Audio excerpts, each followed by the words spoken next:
Mr. Shahid Najam, thank you very much for coming to our conference. There's a few questions we'd like to ask you. First of all, according to you, is the Union for the Mediterranean the next step to achieve sustained peace in the region? Could you repeat the question? Yes, of course I can.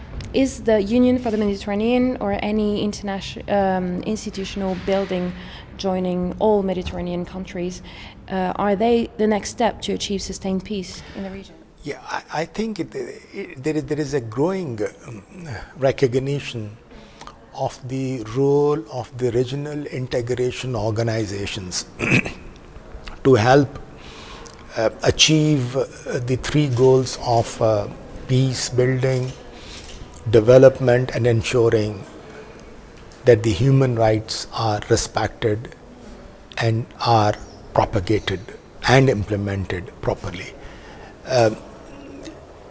It helps in the sense that it brings the collective pool of various peoples together, various nationalities together.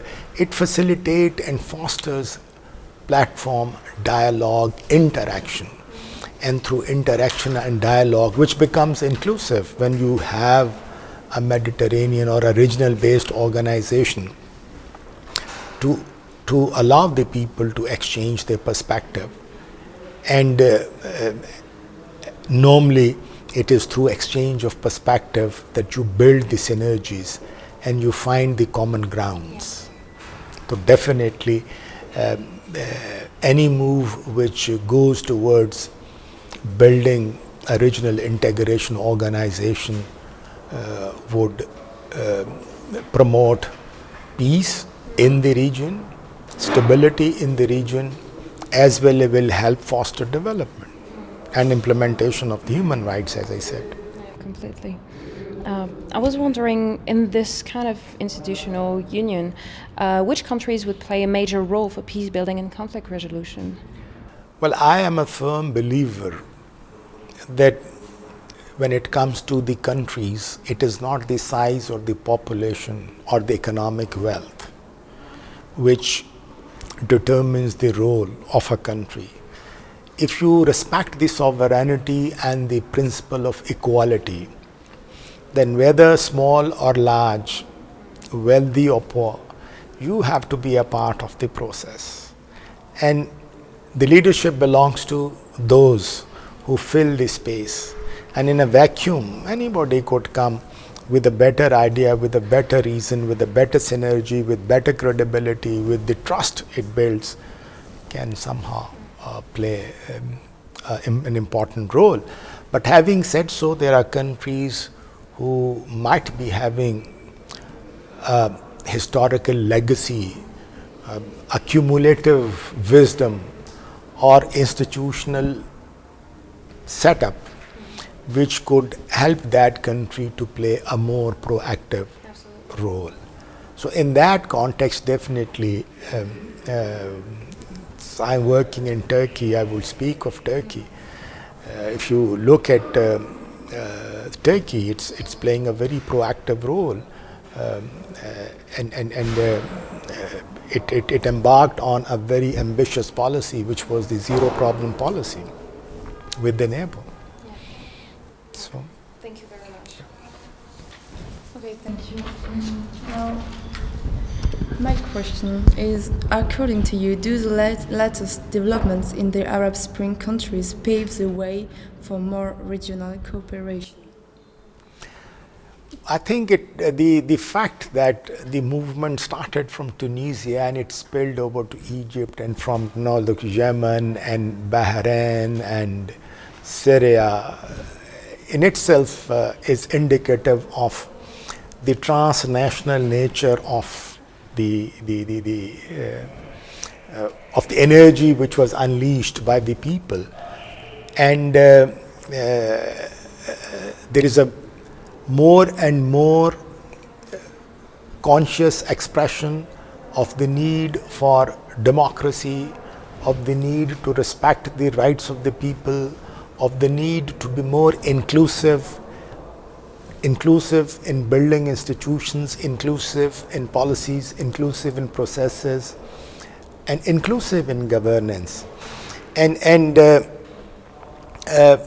this inspiration has become a kind of a collective inspiration in the entire region, which has paved the way or created a very good ambience for the countries to learn from each other's experiences, from each other's experiences, and to synergize and to put in collective effort with a view to tackling, addressing the issues which the people want to be addressed.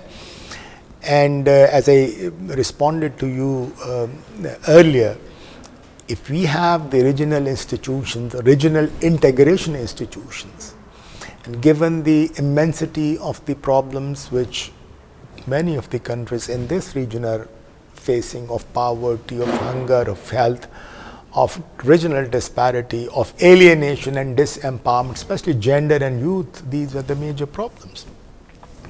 So therefore, you could somehow bring in the regional approach to solving the problems, and with the differential level of experiences that we have, they're based on the knowledge and the best practices and the lessons learned. The countries in the region can benefit from each other.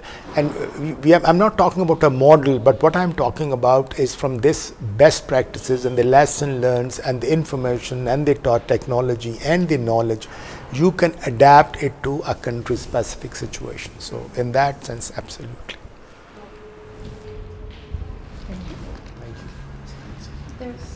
I'm sorry, there's one last question.